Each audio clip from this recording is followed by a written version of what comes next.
Matt, what do you attribute the turnovers to, especially in the first half? I just, a couple of them were in transition. We tried to advance the ball. I thought they did a good job of, streaking and just playing. But, just basic stuff, passing and catching. You have to be able to, give yourself a chance. And we just didn't give ourselves a chance. I thought we were really fortunate, to be tied at halftime. But I thought our effort on the glass was great, and that's what kept us in it. Matt, you were able to get within 3 and within 4 in the second half, but never really kind of get that big stop. Right. Were they doing something that was tough? I mean, they seem to be able to. Well, they're a good defensive team. They're a physical, aggressive team. They have good athleticism. They have some quickness. They have good size.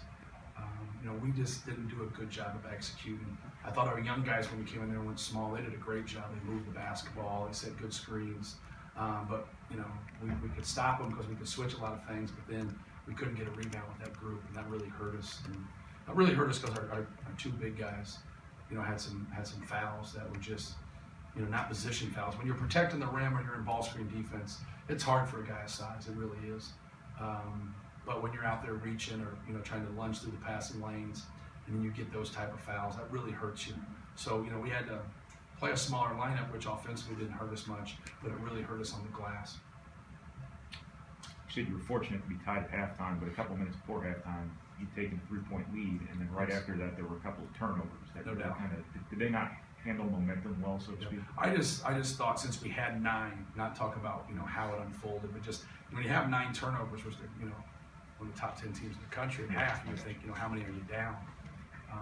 But we had a chance at that time to be in a better position, obviously, but we didn't. But you can go back and dissect it. It wasn't one thing. It wasn't one guy. We just didn't do a good job with that. But give Maryland credit. I thought, in terms of trying to screen them, our guys didn't do a good job of adjusting and changing our angles at times, and they were able to shoot the gap and getting those passing lanes. Coach, it didn't look like either team was really able to get into much of a rhythm throughout the game. What can you attribute that to? And was this just sort of one of those classic Big Ten battles where that just doesn't happen? Yeah, I just didn't get into a rhythm. I thought we missed some shots that we normally make, especially from the perimeter. And I thought they missed some shots that they normally make. They had some guys have some good looks, and it didn't go down for them. And I thought they did a better job of really grinding it out. And they did a better job on the glass. Second half, we were even on the glass second half. Then they only turned it over 10 times. And then they made their free throws. Won 27-31. I think probably 6 to 8 of them were intentional. Obviously, at the end of the game, when you're trying to get back in and you're fighting.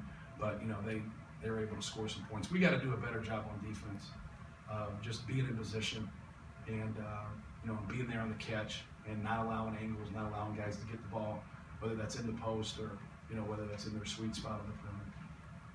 So you sort of started to answer the question I was about to ask, but just about keeping them off the line. I mean, you hold Trimble to 1 of 7 field goals, but right. He still gets there 8 times. And right. Was that just?